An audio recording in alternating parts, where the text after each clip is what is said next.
Hello everyone, welcome back to my Draft Day Sports College Basketball 2016 online multiplayer Let's Play, and let's get back into the action and see how we've been getting on. So when we last sort of caught up, we'd finished all of the conference games. We finished unfortunately sort of middle of the pack in sort of the middle of the conference. We had a bit of a disappointing end to the season really, leaving us with a 9-9 record, facing I think it was Villanova to progress within the Big East conference tournament. Let's see how we got on with that. So as you can see, we didn't do particularly very well. Villanova is another human general manager team. We knew it was going to be tough. They've got some really good players in the likes of Ricky Holmes, and unfortunately we didn't perform and we struggled. So you can see here in the first half we pretty much matched them, and then in the second half we just peeled away and couldn't keep it up really. With them having a lead at 22 points, finishing with just a 17-point lead, we did struggle. So not a particularly good game for us. Unfortunately, that knocked us straight out of the conference tournament, which meant that we were probably more than likely not going to be going to the NCAA tournament this year. So we had our sort of fingers crossed that we might get an NIT tournament call up, and we did, which was really good for us. So we still managed to make one of the postseason tournaments, and we'll talk about the game in a minute, but we'll just show you the actual conference standings for that NIT tournament before we sort of delve into the actual game itself. So I'll scroll down to the bottom here. And you can see here that we had an opening game against St. Louis, and I was really optimistic about this. Coming in as a number one seed, we were, the best one in the East ranked, and unfortunately we didn't perform. We lost a close game, and you can see here St. Louis, who beat us, went right the way through to the final in the East section to play Vanderbilt. And it was a really disappointing game, and we'll take a look at the box score now, and I'll sort of take you through why it was so disappointing. Obviously a 3-point loss is always a big one, difficult one to take in any postseason. The disappointing thing for me was, one, we were at home and we'd been fairly strong at home throughout the season, and two, we were just terrible. We didn't turn up. You can see our shooting percentages here, 29% and 19% from free, which is really, really bad. Unfortunately, we couldn't stop them. I mean, you see here we made a bit of a comeback in the second half, tried to bring that lead back. We lost at 5 in the first half, and we just didn't do it. Our big guys didn't really turn up. I mean, Ike Augustin, we've commented on him so many times that he needs formed for us, and he only lasted 17 minutes. He didn't shoot particularly well, and he didn't really support Jim Claggett, who had a fairly solid game really. Just no one else really sort of stepped up. You see here Kirk Brown had a terrible night, shooting 0 of 6, which is just atrocious. Terrence Cook didn't have a particularly great night, and no one from the bench stepped up either, which was really disappointing. And we had to use quite a lot of our sort of depth in our bench really in this game. We knew we weren't going to be a very deep team, and we just struggled. And it was a really disappointing one to take. I was hoping we could make some waves in the NIT tournament, but unfortunately it's the end of our season now. So we finished with a 16-13 record, which is fairly okay. You can see here we sort of commented last time that our aim was to win 15 plus games, and we have done that. To improve our school prestige, well, I don't know if we've done that yet. We'll probably find out at the end of the season. Finished in top half of the conference, we finished bang in the middle of the conference, so we didn't achieve that one, and we didn't qualify for the NCAA tournament. So our job may be on the line here, guys. If I'm being honest, I think we'll be okay though, because we've won 15 plus games. But we'll be looking to perform a lot better next season. You can see here that our sort of coaching stats haven't really changed a great deal. So we'll probably be looking at sort of our coaches again this off-season, whether we need to make some changes. But it was a disappointing finish for us really, and it was a little bit upsetting really to finish on such a low I was hoping we could at least get through a couple of rounds in the NIT tournament to give us some more.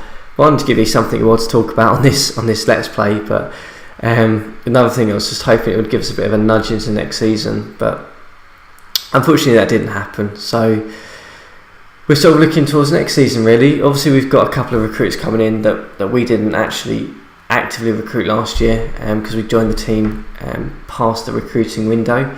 So for us, it's going to probably be a little bit more of juggling around the personnel that we've got to try and make a better impact next year in terms of our finish in the conference, see whether we can improve on that, or just to see whether we can get some of these guys to step up a little bit more. Perhaps we need to focus a little bit more on the shooting profiles and whether we need to utilise that a little bit more.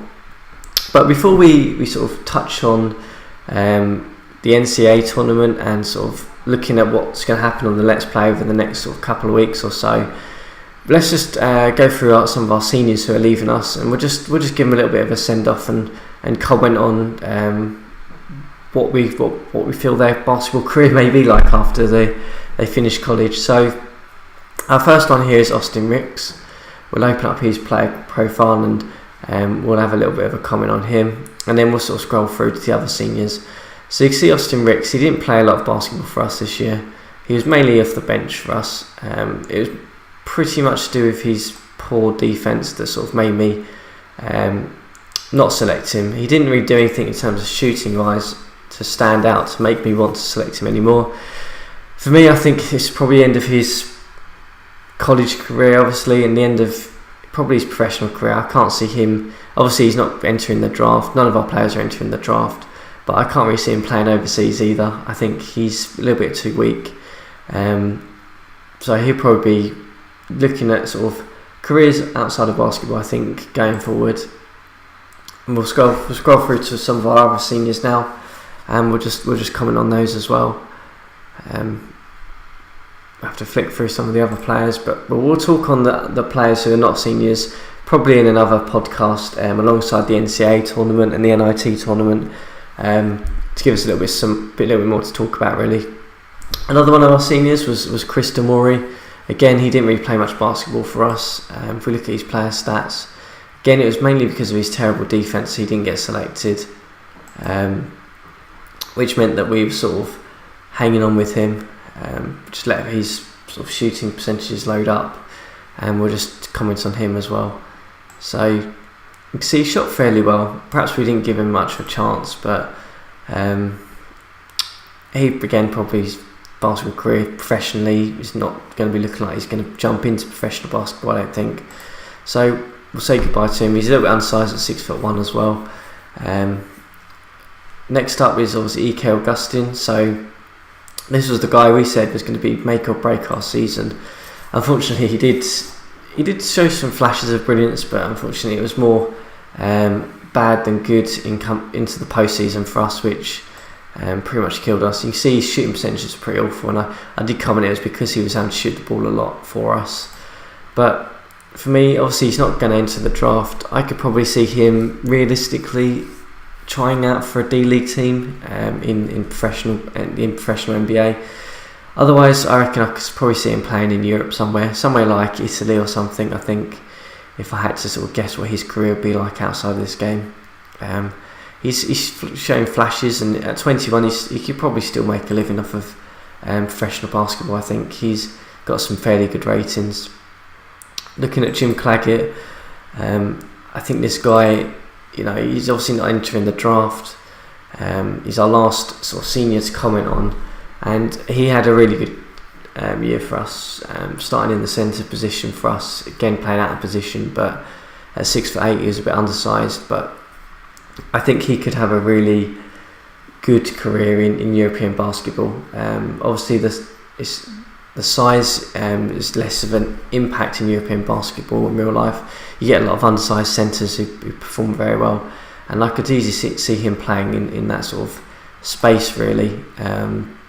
He's got some good defence, his rebound's okay, he's got really good passing, really good ball handling ability, which is essential for the European game where there's a lot more ball movement, less focus on stars impacting the ball. So I could see him doing very well there. and we'll load up his stats now and we'll just have a look. And you can see here, the other reason I think is because he shoots all across the park, so he can shoot from 3 fairly comfortably, which is really helpful for in the European game, where you pretty much predominantly play with a stretch 4 all the time, if you're playing with another big man. So I can see him going to Europe and having a solid career there. I don't think he'd have the ability to come back to America, but I could see him stretching out there. So he'll have a good career. Out of our seniors, he will probably have the best career post college out of all of the guys. Probably then Ike Augustin, and the other guys I think will probably be looking for careers outside of basketball. So that's sort of our sort of seniors who are leaving. We'll sort of have a little look at the NCAA tournament now, and we'll just see if we've got any emails that we want to sort of comment on when this game actually loads up. So let's take a little look at our home button and see if we've got any news. So we've got a lot of emails at the moment sort of flying around. Some semi-finalist comments. Like I said, we'll probably talk about the Norton Awards when we get to the finalists, or once it probably gets awarded in the postseason. So we'll talk about that one. We sort of already spoke about that no one's leaving early to declare for the draft. None of our players probably are going to the draft anyway, otherwise you'd have probably heard about that here. So it kind of leaves us to talk about the end of season tournaments, the NCAA tournament and the NIT tournament. So we'll start with the NIT tournament first, because we sort of touched on that earlier, because obviously that was the one that we were involved with, and then we'll touch on the NCAA tournament briefly, and then what we're going to look at for the for the Let's Plays going forward. So load up the NIT tournament. We'll just comment on the East. I won't comment on the other ones. We'll get to the finals when that happens. But you can see here, obviously we lost our opening game. St. Louis have gone right the way through as an 8th seed in the East, which is a bit of a Cinderella story for them. And they're going to be up against Vanderbilt, who were the 2nd ranked seed, who've had a pretty straightforward run through. So I think we'll probably see Vanderbilt get through to the finals, and we'll talk about that then. Probably talk about the teams in a bit more detail then. If we jump across the NCAA tournament, which is probably the one that everyone wants to see, really. So you can see, obviously, in the Charlotte region, obviously Louisville was the number 1 ranked team. I think they're number 1 or 2 ranked in the RPI rankings as well, and we probably expect them to go right the way through. In terms of our sort of representative for the conference, we'll flick and talk about them in a second. But let's just go through to the other regions as well.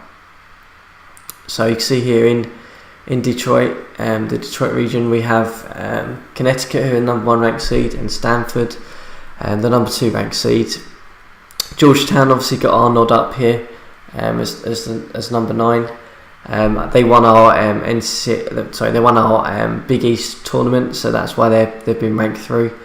And we're expecting them hopefully to cause a couple of upsets. They've also got a tough game against Florida coming up first, and then they'll have to play Connecticut, so it's not going to be an easy run for them. But hopefully they can get through the Florida matchup and get a relatively good performance against Connecticut to improve our conference prestige, because that's essential for us. In order for us to try and attract better players over the next few years, we'll need the conference prestige to come up, as well as our school prestige, so we can get some of the better players coming out of high school. Jumping onto the Tampa section. So let this load up.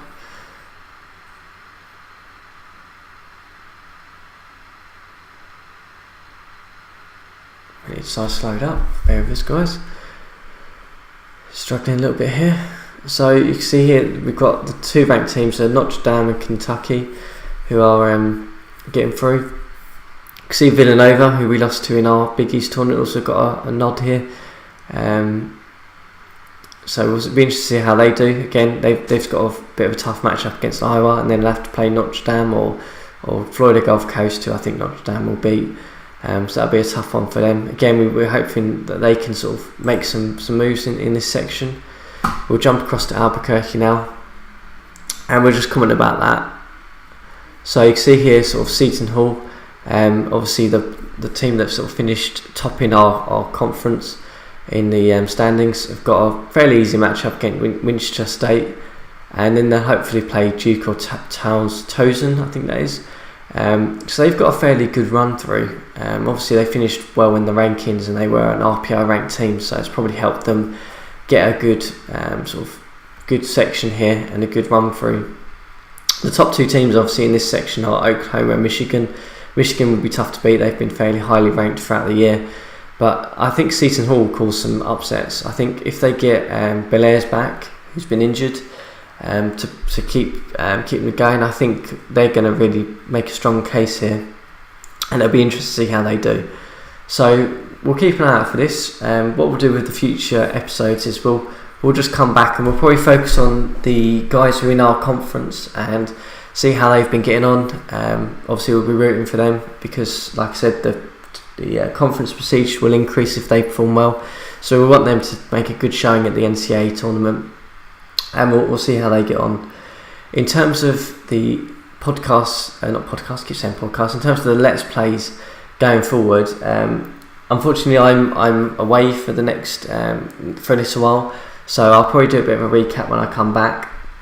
So you won't see a few episodes of this from me for a little while, but when I come back we'll comment on, sort of like I said, the NCAA tournament. We'll probably do a little bit more of an in-depth review of my thoughts on the team going forward, once I've had some time to sit and think about what we're going to try and do next year. Obviously a lot of that will be dependent on the personnel we haven't recruited, but the AI recruited for us, but we'll sort of comment on that next episode or next few episodes as well, and sort of see what we're going to try and do going forward.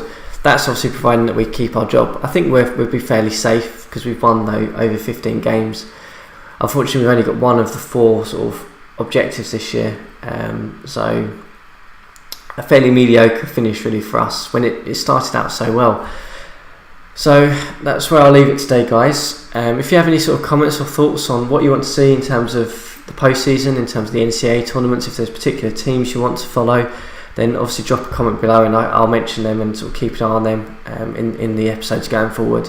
Any thoughts on what we should be doing with St John's going forward as well, just drop that in the comments box.